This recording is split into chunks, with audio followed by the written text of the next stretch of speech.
But he has quite simply been my strength and stay all these years.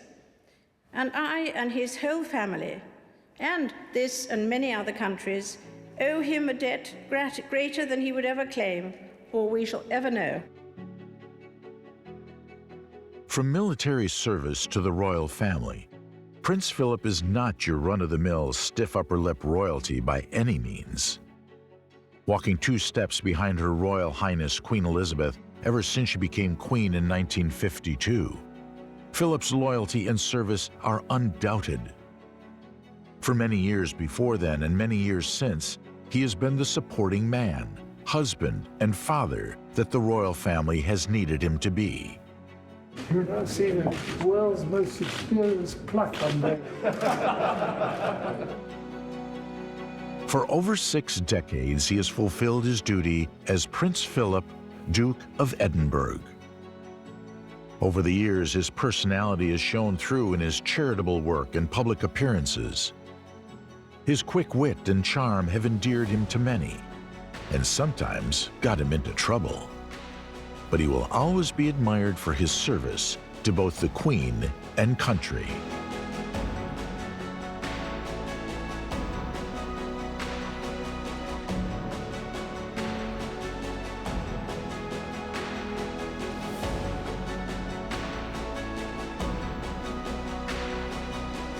Well, back to work.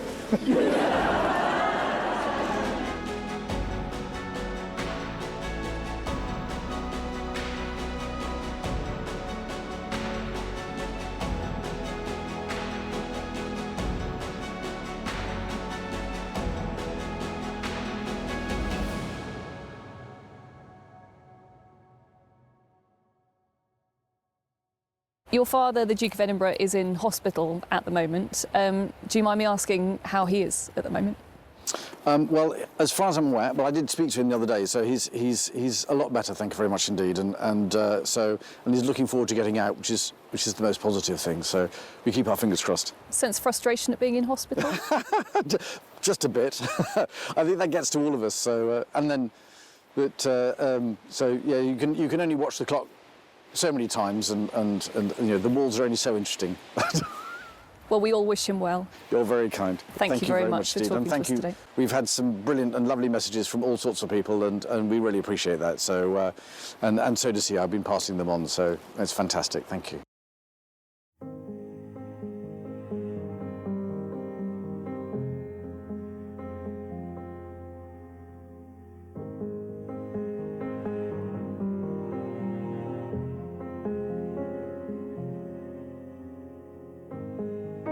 Prince Philip of Greece and Denmark was born on Mons Ripos on the Greek island of Corfu on June the 10th, 1921, the only son and 5th and final child of Prince Andrew of Greece and Denmark and Princess Alice of Battenberg.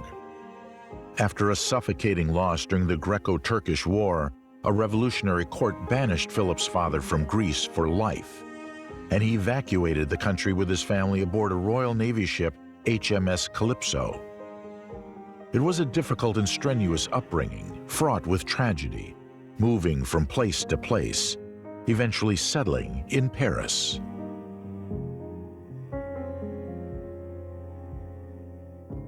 Prince Philip was born on the Greek island of Corfu.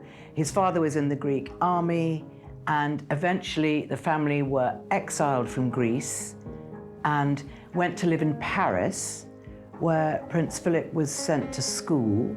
Then his mother, who was mentally very fragile, went into a sanatorium, and it was decided that it would be better for Philip to be educated by his cousins in England.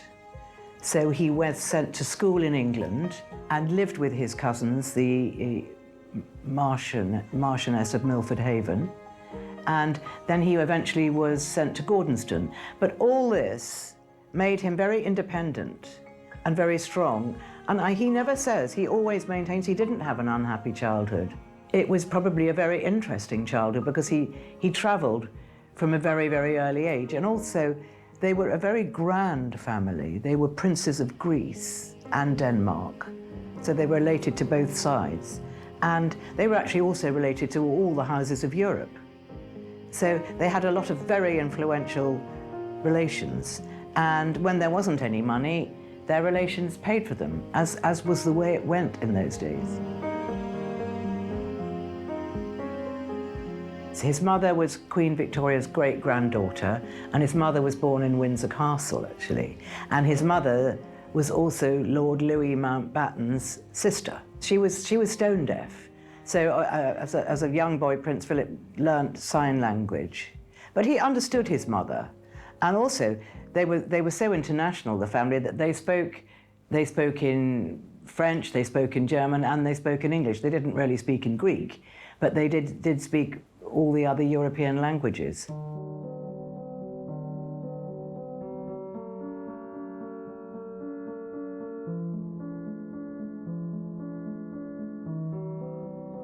They thought that being educated in England with his cousins would be more stable for him.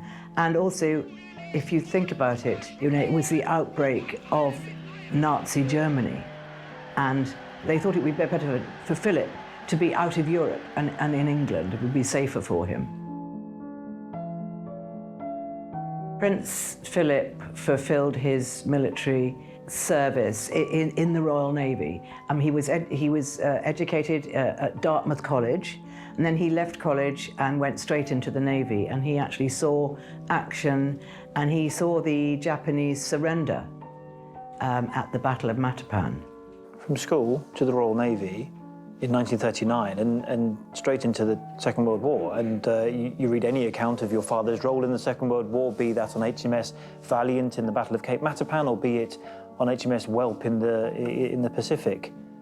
He was on the front line. He was a key part of the Royal Navy, wasn't he? You can't actually be on board a Royal Navy vessel and not be past the front line, because the ship is the target.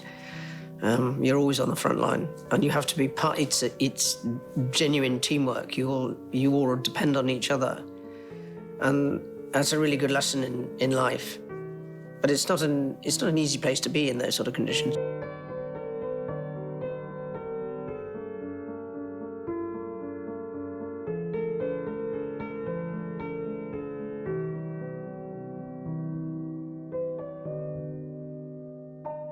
Philip finally found stability in the Royal Navy in 1939, when he became a cadet at the Royal Naval College, Dartmouth.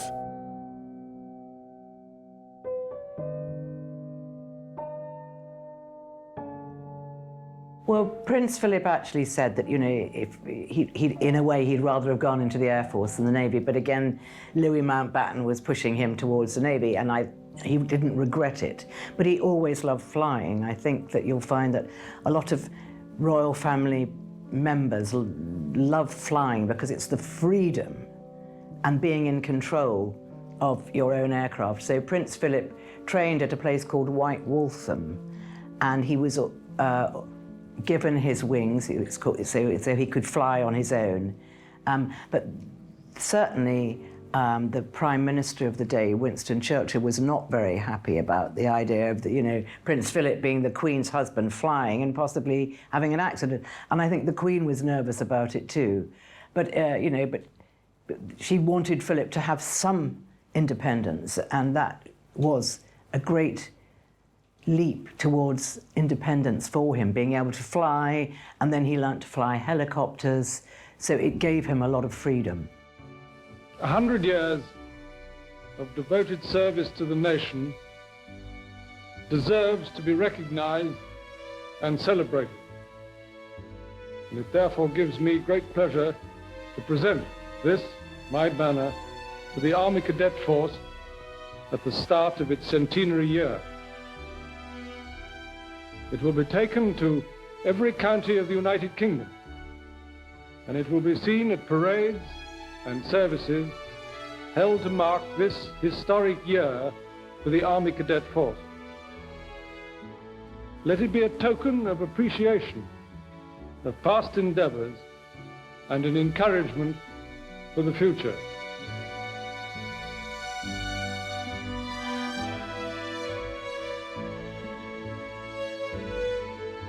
Elizabeth and Philip were first introduced to one another when Elizabeth was just 8 years old. According to eyewitnesses, it was at the wedding of Princess Marina of Greece and Denmark, Philip's cousin, and Prince George, Duke of Kent, Elizabeth's uncle, in 1934. It wasn't until 5 years later, when Elizabeth was 13 and Philip was 18, that the two met again at the Royal Naval College in Dartmouth. This time, Elizabeth fell in love with the man who would become her future husband. Princess Elizabeth met Prince Philip at a family wedding, but she can't really remember that moment. The reason we know so much about it is because her governess, Marion Crawford, talks in great detail about their first meeting at Dartmouth College, where Prince Philip was a naval cadet. And he was very, very good looking, 18 years old, very striking, blonde looking. And he was assigned to look after the two princesses, Elizabeth and Margaret, for the day, for their visit, while their parents went around the college. I mean, it was quite strange to think of an 18-year-old looking after the princesses, the oldest of whom was 13. But he decided that it would be fun if they jumped the tennis nets. So he took the princesses outside and he jumped the tennis nets for them, and they were very, very impressed. Later he went on board the vessel that the King and Queen had come to Dartmouth in, and he had lunch, and then the following day he went and had tea. So that was the meeting that the princess remembers.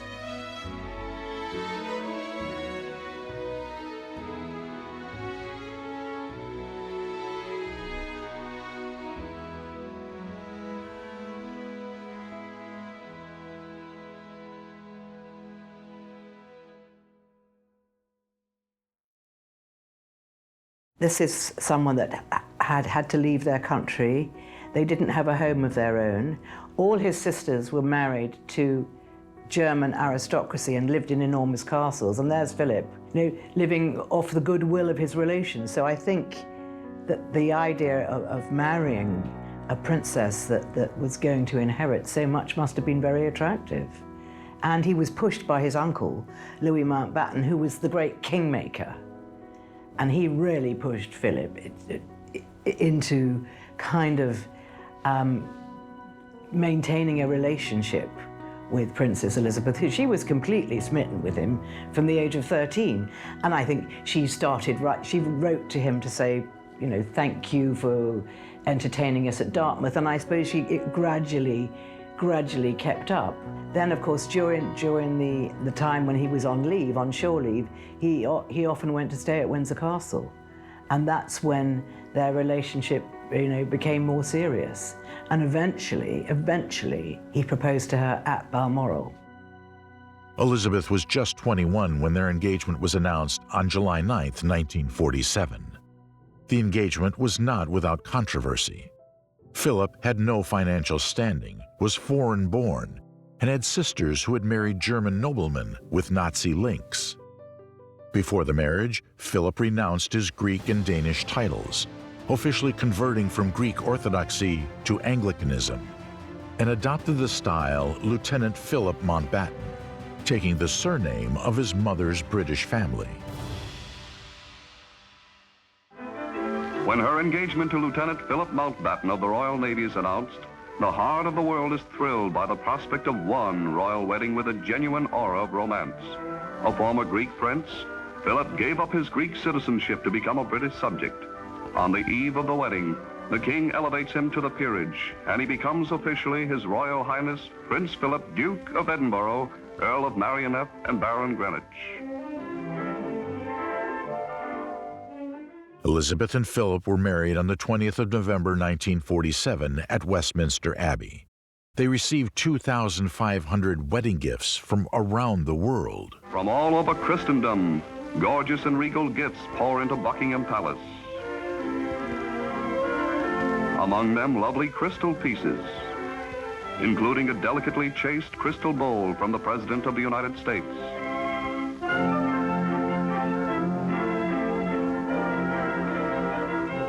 From prince and commoner, tokens of esteem and good wishes by the hundreds are acknowledged individually by Elizabeth with the simple sincerity of any well-bred young woman who punctiliously observes the amenities despite the tremendous demands upon her time. This picnic hamper from Sister Margaret is covered with alligator skin. The Swiss watchmakers send one of their finest. From Burma and Bombay to Regent Street in London, jewels from governments and family have been showered on the bride. Because Britain had not yet completely recovered from the devastation of the war, Elizabeth required ration coupons to buy the material for her gown, which was designed by Norman Hartnell. In post-war Britain, it was not acceptable for Philip's German relations, including his 3 surviving sisters, to be invited to the wedding. Well, when Elizabeth and Philip got engaged, they decided that because London was ravaged by war and a lot of the buildings were absolutely rubble, and there was unemployment, there was rationing, it was in a really bad place. The king thought, well, let's have a very quiet wedding at St. George's Chapel, Windsor. No pomp, no ceremony, we'll just be very private. But then the government, surprisingly, said, no, no, no, we need to lift the people's spirits. Let's have a beautiful royal wedding that everybody can see. So that is what ended up happening. And it was televised, and eventually the television got to America. So it became a global affair, and it did lift people's spirits in London hugely. To see this beautiful young couple married, no one had seen anything like that for the years of the war.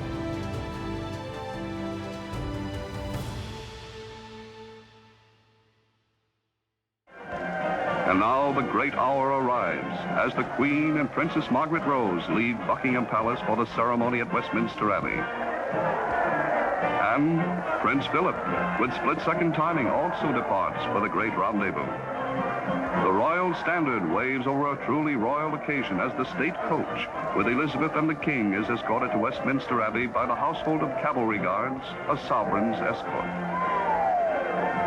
Pomp, pageantry, and splendor are revived for this day in austerity-ridden London, a day which the world shares with Britain.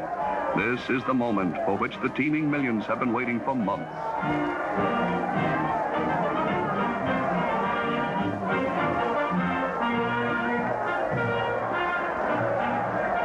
A deep-throated roar swells in volume as cheering thousands greet the princess.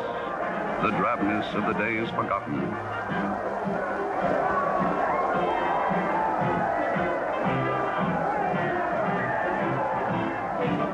Here at Westminster Abbey, scene of splendor on great occasions through its 900 years of British history, the royal coach arrives at the great west door, through whose portals the mighty of old England have passed. It is a radiant bride-to-be, the loveliest the old Abbey has ever looked upon. Here at Britain's historic shrine, where all the kings have been crowned, Her Royal Highness, the Princess Elizabeth Alexandra Mary, and His Royal Highness, Prince Philip, Duke of Edinburgh, are wed in the same ceremony that has united English couples from village to palace for centuries. Here they plight their troth. Ordinance in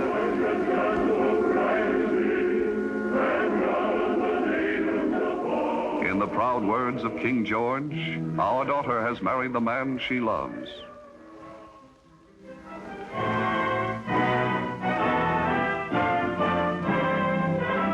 Elizabeth and Philip take their places on history's pages. To the stirring strains of Mendelssohn, they march as man and wife toward the west door amidst nearly 3,000 invited spectators.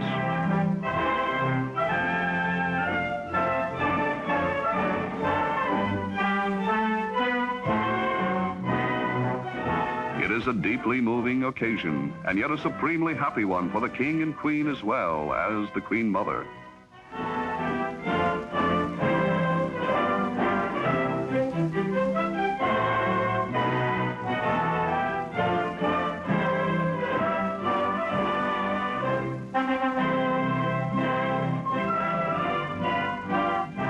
The Duke and Duchess of Gloucester and Duchess of Kent are followed by the royal couple of Holland. Lord and Lady Mountbatten follow, and in the train are members of all the remaining royal households of Europe. Elizabeth gave birth to her first child, Prince Charles, on November 14, 1948. 1 month earlier, the king had issued letters of patent allowing her children to use the style and title of a royal prince or princess, to which they otherwise would not have been entitled, as Philip was no longer a royal prince. A second child, Princess Anne, was born in 1950.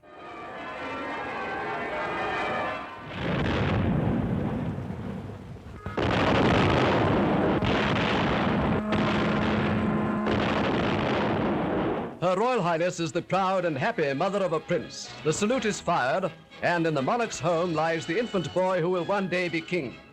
On Saturday, the eminent gynecologist Sir William Gilliatt was called to the palace for the most responsible case in even his career. By his advice, Sister H.M. Rowe was chosen midwife. The whole country knew that the baby would soon be born. All day on Sunday, people waited outside the palace, including phlegmatic pressmen with whom it is a point of honor to show no excitement. And all day there was no announcement.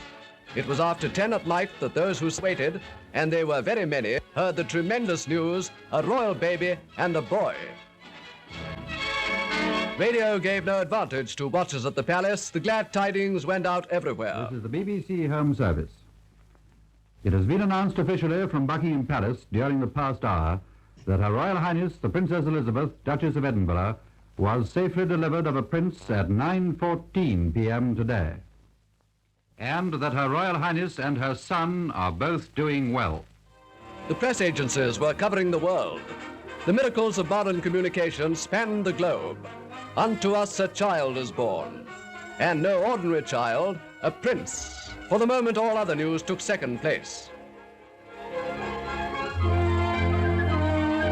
The morning newspapers went to press with one of those rare, warm stories that touch every heart. Cable and radio brought thousands of messages of congratulation from every corner of the Commonwealth. The young royal mother, herself a child but little more than yesterday, lay at her parents' home, an infant prince at her side. By custom, the Home Secretary was among the first informed. When he arrived at the Home Office next morning, the announcement hung outside. Mr. Chuter was not called to the palace. No one feared in this day and age that some other child would be foisted on the nation. Privileged on this royal occasion to drive through Marble Arch into the park were a king's troop of Royal Horse Artillery. It was their honor and proud duty to fire the salute of 41 guns announcing the birth of a prince.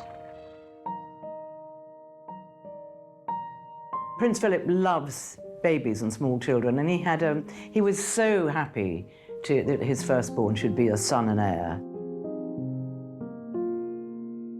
It was in South Africa that our princess came of age. We had watched her through childhood into wisdom. We rejoiced in her marriage, and with the birth of her son and heir, happiness was complete.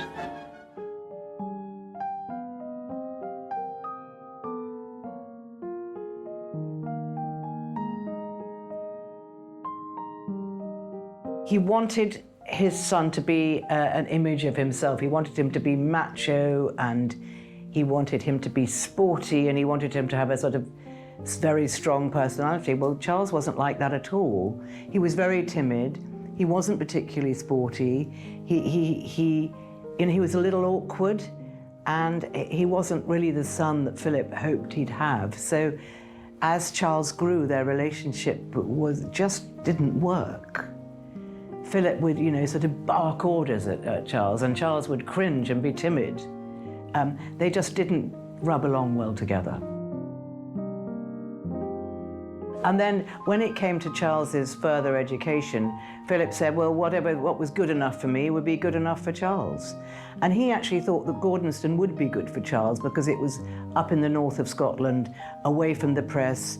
It was meant to be wonderful outdoor life, and great emphasis was placed upon the training of the mind as well as the training of the brain.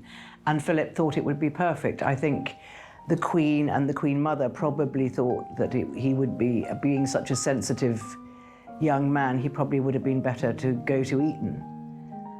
which was, just across the bridge from Windsor, and he would be nearer his family. But Philip overruled that, and he was sent to Gordonston. How does the advantages of this type of education to a boy like Prince Charles? Well, I won't speak about this type of education, but I would say that, on the whole, well, I believe it will do anybody who has to hold this tremendously important position good to find his feet in a free trial of strength with his contemporaries. I believe that kingship is a healing force in this sick world of ours, on one condition, that the sons or the grandsons of kings are freed from an enervating atmosphere of privilege and have an opportunity to discover those hereditary virtues, to test and to develop those hereditary virtues which gave their ancestors the position of great importance.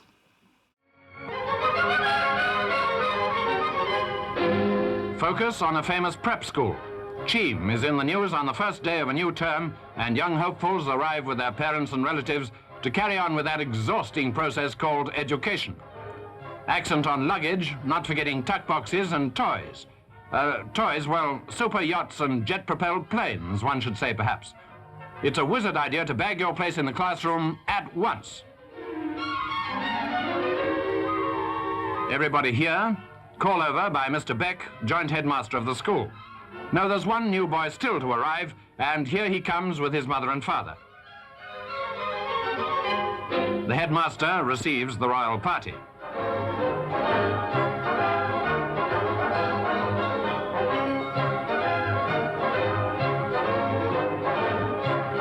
What, no tuck box?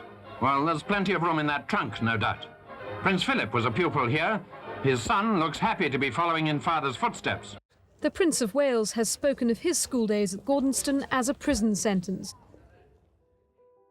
During 1951, George VI's health declined, and Elizabeth frequently stood in for him at public events. When she toured Canada and visited President Harry S. Truman in Washington, D.C. in October 1951, her private secretary, Martin Charteris, carried a draft accession declaration in case the king died while she was on tour. On the 6th of February 1952, King George VI died at Sandringham Estate. The prince who won her hand has proved himself a ready and willing support in her manifold duties. With a queen to rule, Britain has always known greatness. For our new queen, we pray that the joy she has known may be but a foretaste, and that the fruitful years may add to her happiness. Long live the Queen!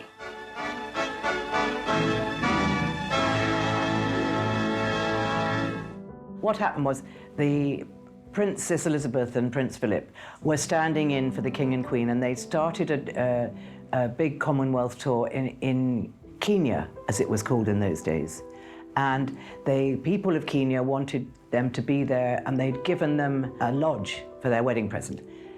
And the sort of joy for them was that they were going to visit this game reserve, and there was a little place called Treetops, which was overlooking a salt lick, so you could really see the animals. You know, this is 1952, so the whole of Kenya was teeming with game, and they spent the night up there.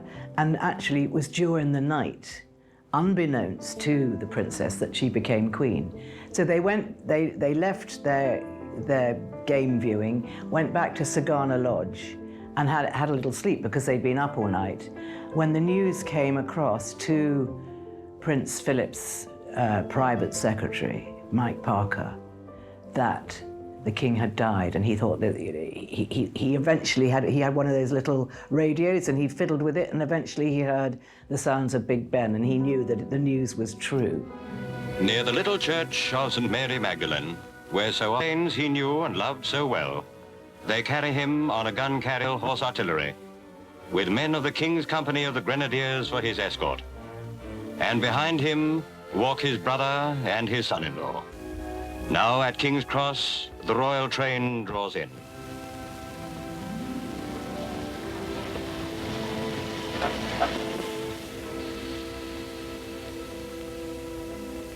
For the Queen, his daughter, the widowed Queen, his wife, and Princess White, as George VI returns to his sorrowing capital.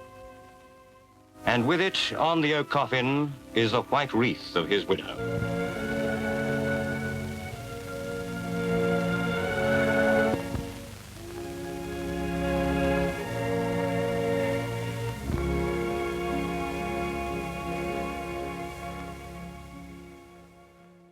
So he went to Prince Philip and told him the news that his wife, Prince Philip's wife, was Queen.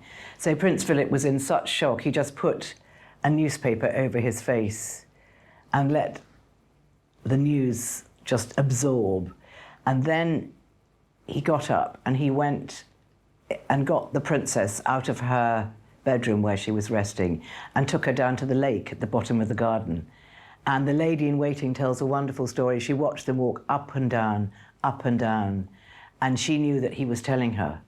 And when they walked back into the lodge, she was putting her arms around the princess, and she thought, my goodness, but she's Queen, and dropped into a curtsy. And then, of course, they had to make their way back to England as quickly as possible. But by the time they arrived back at London Airport, she came down the steps, beautifully dressed in her black clothes, and Prince Philip waited on the steps until she was at the bottom and she greeted her Prime Minister. And that's how it was going to be from then on. Long live the Queen. The rulers of our land meet to welcome the new Queen. There, too, the Duke of Gloucester, her uncle, and the Lord Chancellor. The Premier and Mr. Attlee, leader of the opposition, are agreed in this great moment of our history.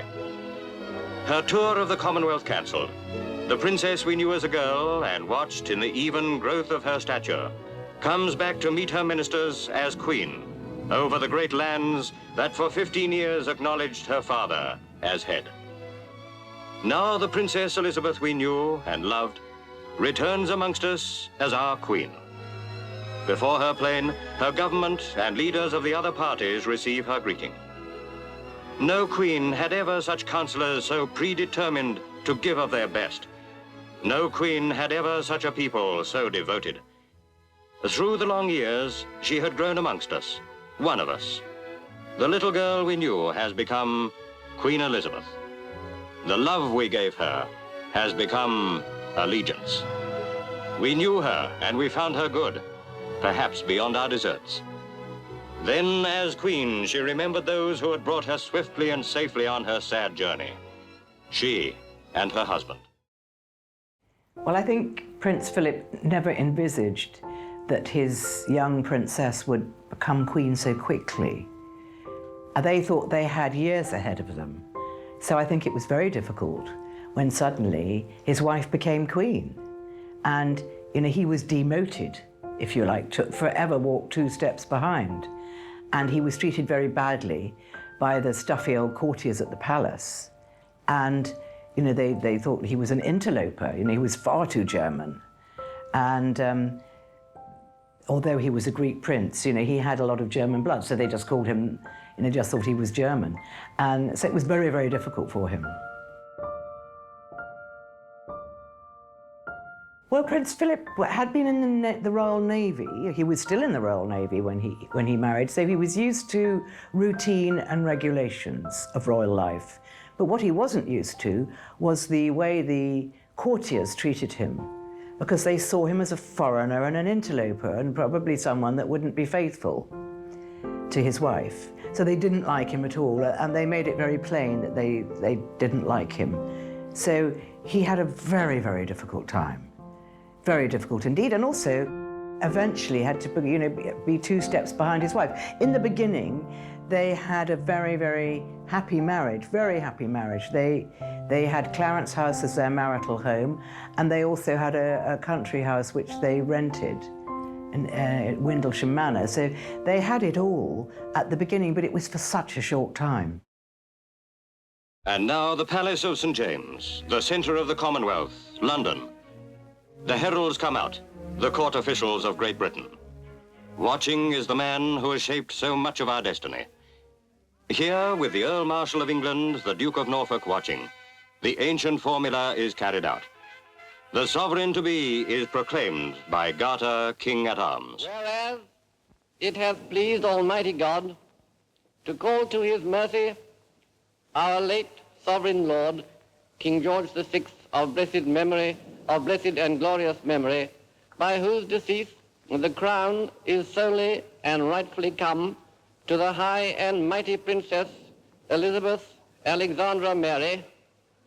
We, therefore, the lords spiritual and temporal of this realm, being here assisted with these of His late Majesty's Privy Council, with representatives of other members of the Commonwealth, with other principal gentlemen of quality, with the Lord Mayor, aldermen and citizens of London. And at the Royal Exchange, the glad tidings are announced in the city that was so long an independent and powerful part of the realm. Hers by right of succession, the Princess Elizabeth has agreed to accept the crown and rule as Queen.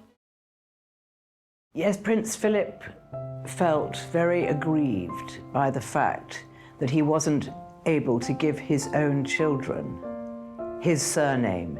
Now, Prince Philip's family name had been Battenberg, but it was changed because it was too Germanic. It was changed from Battenberg to Mountbatten, and Philip wanted Mountbatten as the family name. He wanted it to be the House of Mountbatten.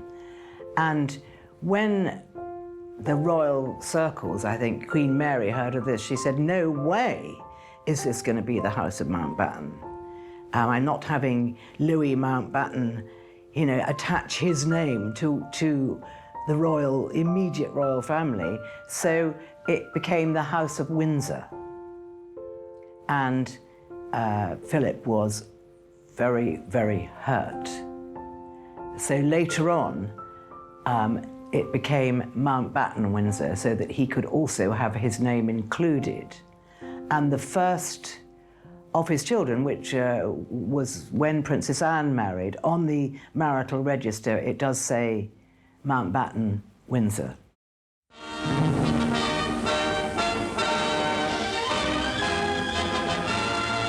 New joy has come to the royal family in the birth to Princess Elizabeth at Clarence House of a second son.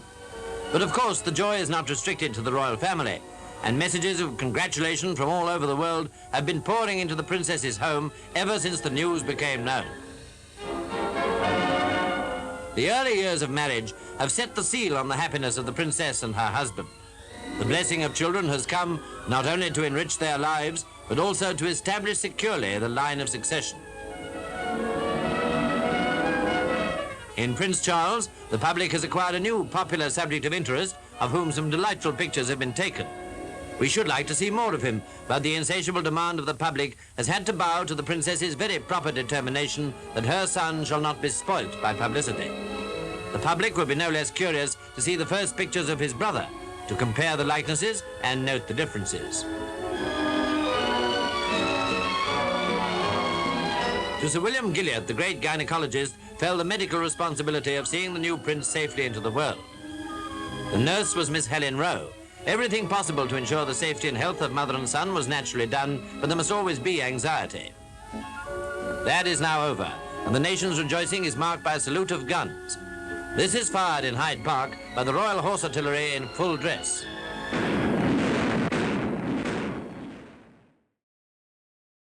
I'm naturally somewhat biased, but I think our children have done rather well under very different and difficult and demanding circumstances.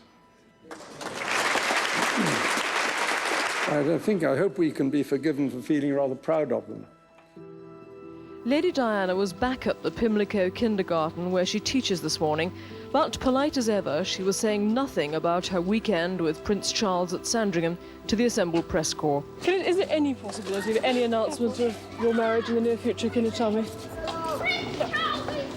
Can you tell me if there's any possibility? But I'm not going to say anything. But Prince Charles did give us a hint himself. He said we wouldn't have to wait too long. He said we wouldn't have to wait too long. Was he completely off beam? Was he? Sorry. Was he completely off beam when he said we wouldn't have to wait too long? On the 29th of July, 1981, Prince Philip's firstborn son, Charles, married Lady Diana Spencer, eventually having children by 1984, ensuring the line of succession.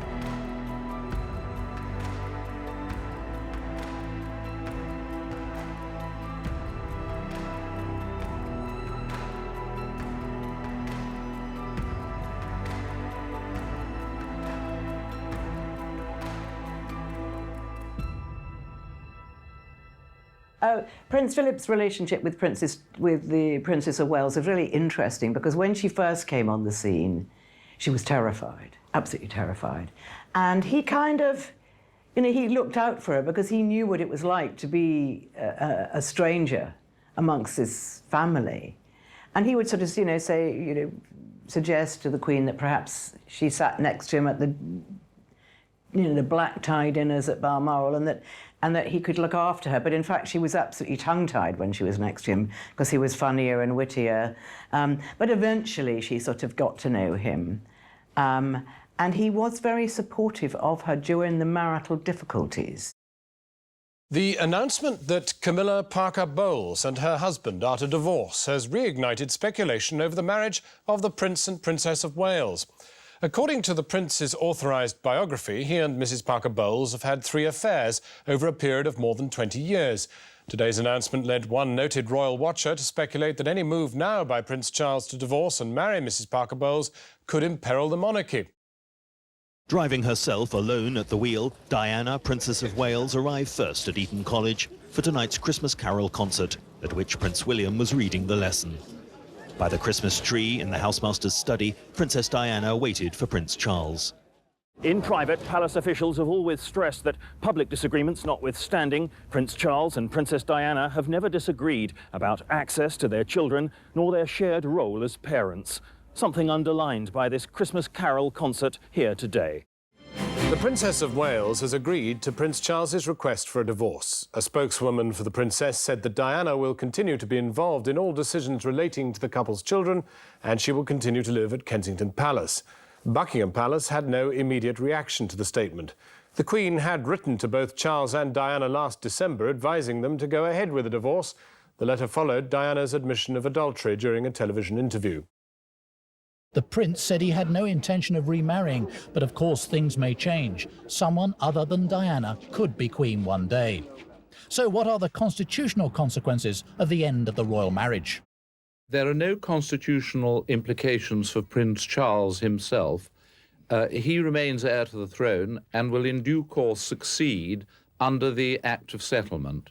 With regard to the Princess of Wales, if there is a divorce, then she will not be Queen. The Prince of Wales has made it clear that he has no intention of remarrying once his divorce comes through. In a statement, he was attempting to quash speculation that he might marry Camilla Parker Bowles, the woman he's admitted having an affair with. This followed last night's disclosure that the Queen had written to the Prince and Princess of Wales suggesting an early divorce. In 1996, Charles and Diana got divorced after 15 years of marriage, becoming one of the most high-profile divorces in the world. And he wrote her a series of very constructive letters, trying to help her and pointing out various things like, the monarchy is not a popularity contest, which is something he could have said to Meghan much later.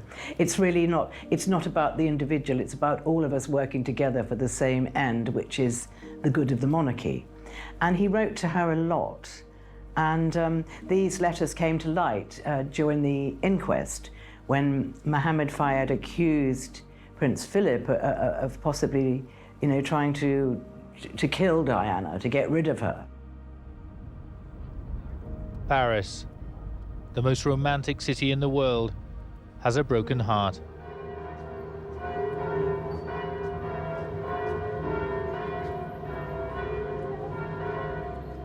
The city where lovers have escaped to for years has lost its most glamorous and adored adopted daughter, just as it seemed she too had found happiness. Parisians not renowned for their love of the British found in Diana what they saw as one of their own.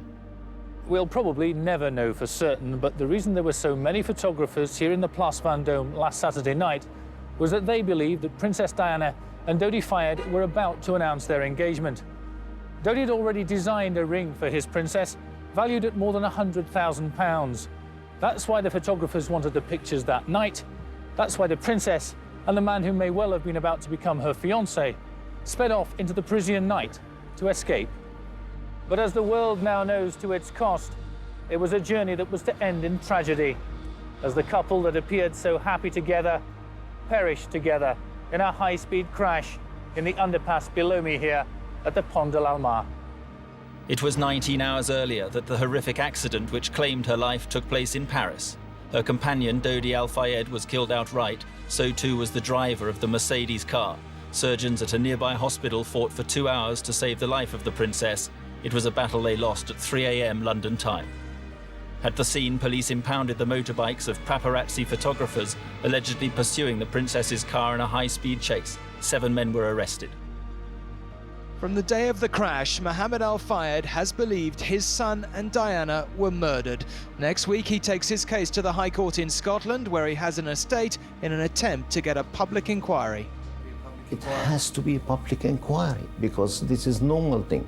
If so many unanswered questions, so many doubts is surrounded, so many proofs is there already, and how can I get to these proofs which is already lying with the intelligence service, with the MI6. Mr. Al-Fayed says he has evidence that Henri Paul, the driver blamed for the fatal crash, was in fact a British agent.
First, I want to pay tribute to Diana myself.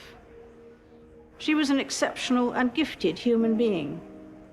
In good times and bad, she never lost her capacity to smile and laugh, nor to inspire others with her warmth and kindness. I admired and respected her for her energy and commitment to others, and especially for her devotion to her 2 boys. This week at Balmoral, we have all been trying to help William and Harry come to terms with the devastating loss that they and the rest of us have suffered. No one who knew Diana will ever forget her. Millions of others who never met her, but felt they knew her, will remember her. I, for one, believe there are lessons to be drawn from her life and from the extraordinary and moving reaction to her death. Sadly, later on, Diana and Philip fell out massively, and she came to really dislike him. And we also know that that is completely true, because again, during the inquest, one of her friends, Roberto Dvorak, said under oath, that he was in an airport with Diana, and she pointed to something referring to Prince Philip and said, "I hate him, I absolutely hate him." And she told me that she hated him too, and that he used to shout at his staff. And she said, tell my boys I never want anyone to shout at their staff like their grandfather did. So, but Diana was like that, you know, she loved people, then she hated them. And at the time, you know, at the last months of her life, although she didn't know, obviously, but she really disliked Prince Philip intensely. I think Prince Philip is a lot more sensitive than people give him credit for. And he is sentimental, but he's learnt through the years to bury his emotions so carefully. Like you never see him and the Queen being tactile in public. In fact, you very, very seldom see Prince Philip being tactile to anyone. I remember at the day of Diana's funeral, when the coffin went under Admiralty Arch, he put his arm round Prince William. And occasionally, I think I've seen him with his arm round Prince Edward, but you really don't see that. So I think it's buried very deep. And also there is the public persona and the private persona. Apart from flying, which he loved, he took up polo, especially when he was in Malta. And he, like everything that Prince Philip does, he wanted to be the best. So he practiced polo, and he actually became very good for an amateur, and he played polo for many, many years. And then he was forced to give it up because he had terrible arthritis in his hands, and he tried every crackpot remedy to try, you know, to get rid of the arthritis. But in the end, he had to give up polo, and he took up carriage driving. And he completely turned the sport of carriage driving around, and he made new rules, and he actually made it into an international sporting event.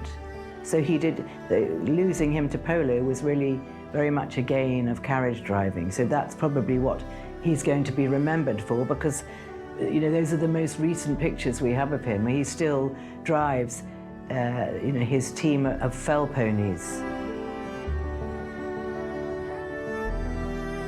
I started driving because I'd been playing polo, and I decided that I would give up polo when I was 50. I happened to be 50. And I was looking around to see what next, you know, what there was available.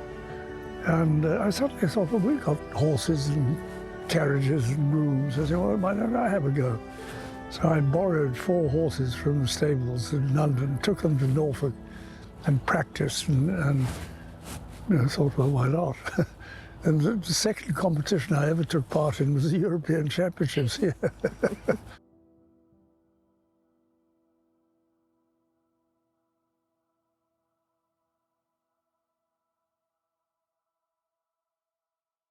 Last couple of times that I've seen him, he's absolutely ramrod back, hand behind his back, of course, dressed immaculately. I mean, he has a valet to help him with those things, of course, but he looks amazing.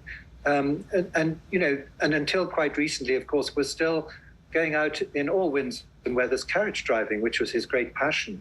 And so, you know, he has always kept extremely fit over the years. He's a great example. It's very much in character for Prince Charles to pay a visit to somebody who's ill in hospital, and not least his father. On the other hand, it's very unlike the Duke of Edinburgh to receive visitors, because by and large he doesn't like any fuss, and he likes to stay put and read a book. But having said that, it's very nice that Prince Charles has gone to see him. He's been in there for a few days. He's clearly going to be in there for a few days more. So nothing nicer than to see his son on a Saturday afternoon. He's a no-nonsense sort of man. I think he would be embarrassed by the fuss and would not want it. I'm sure he's in good spirits. He's always in good spirits. Good.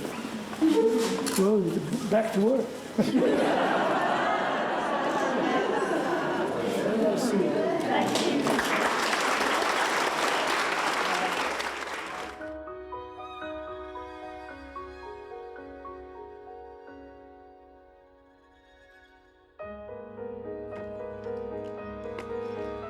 I particularly wanted to say that my father, I suppose the last 70 years, has given the most remarkable, devoted service to the Queen to my family and to the country and also to the whole of the Commonwealth.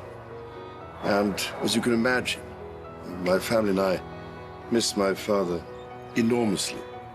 He was a much-loved and appreciated figure. And apart from anything else, I can imagine, and we're so deeply touched by the number of other people here and elsewhere around the world in the Commonwealth who also, I think, share our loss and our sorrow. And my dear Papa was a very special person who, I think, above all else, would have been amazed by the reaction and the touching things that have been said about him. And from that point of view, we are, my family, deeply grateful for all that. It will sustain us in this particular loss and at this particularly sad time. Thank you.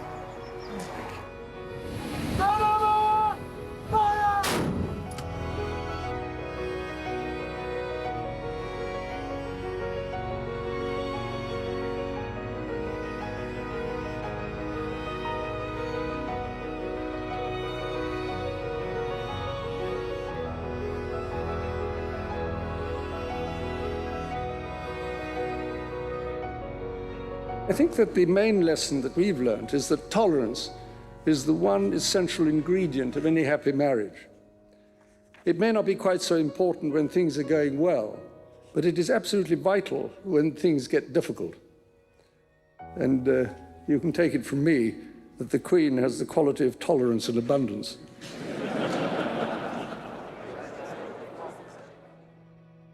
I think many people have asked the Queen and asked Prince Philip what is the secret of their relationship, and the Queen has spoken out on a few occasions, and she said patience, sense of humour, and she said famously, of course, that Prince Philip had simply been her rock and her stay over the years, and he'd always been there to support her. Although he never involved himself in constitutional affairs, he was there as a sounding board. He was someone to listen and someone who would be on her side or would give her criticism, which of course nobody else really could. Our humble and hearty thanks to all those in Britain and around the world who have welcomed us and sustained us and our family in the good times and the bad so unstintingly over many years. This has given us strength, most recently during the sad days after the tragedy of Diana's death. It is you, if I may now speak to all of you directly, who have seen us through and helped us to make our duty fun. We are deeply grateful to you, each and every one.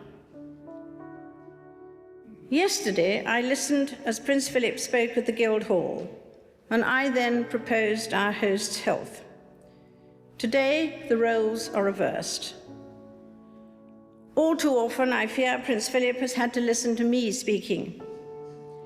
Frequently, we have discussed my intended speech beforehand, and as you will imagine, his views have been expressed in a forthright manner. He is someone who doesn't take easily to compliments, but he has quite simply been my strength and stay all these years. And I and his whole family, and this and many other countries, owe him a debt greater than he would ever claim, or we shall ever know.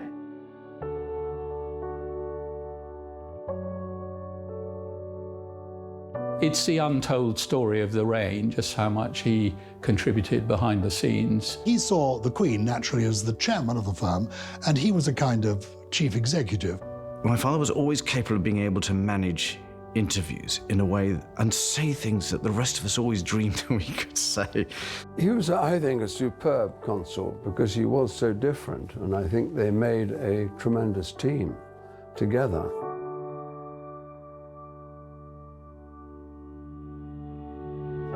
Prince Philip, the longest reigning consort in the history of the British monarchy.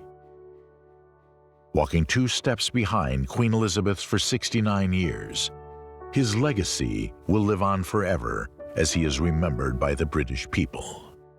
Walking 2 steps behind Queen Elizabeth for 69 years, his legacy will live on forever as he is remembered by the British people.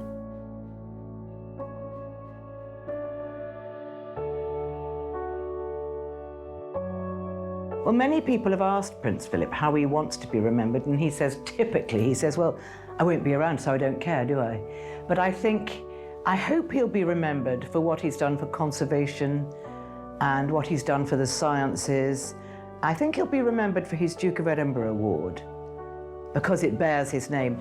And I think he will also be remembered for his gaffes, which is a bit of a shame, but I think when people think of Prince Philip, they think of, oh, Philip and the ladies, and Philip and his politically incorrect remarks. And sometimes those things stick. You've not seen the world's most experienced pluck on there.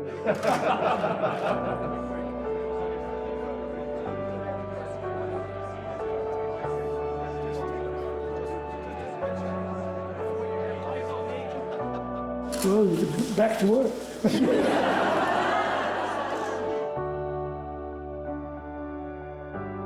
This very private of public couples, quite a romantic gesture.